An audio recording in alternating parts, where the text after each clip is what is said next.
Bear witness to Rongkhli, the Tiger Festival.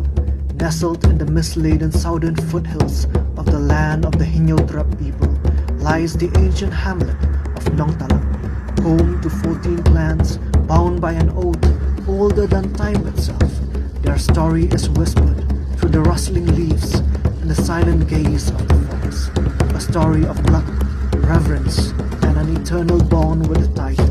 Long ago, when beasts and men still spoke the same tongue, a great calamity threatened the clan's ancestors. It was the tiger, noble and fierce, who rose to her defense, shielding her from an unspeakable fate. From that moment, the clans vowed undying kinship to the tiger, the stripes of the tiger becoming the marrow of their lineage. But fate is cruel. When the hands of a clansman in the heat of the hunt spills the blood of the tiger, their sacred kin, the weight of an ancient curse descends upon them. Blindness, sickness, and sorrow shadow their steps.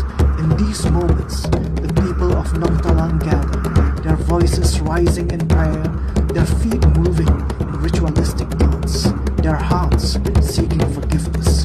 The Rongkhli, the Tiger Festival unfolds, a solemn offering to the spirit of the slain, a plea to the divine weaver of fates to unbind their soul. Drums echoes through the valley, and as the spirit of tigers pass unseen through the night, the clans remember not just loss, but love, the kind of love that binds the people to the wild.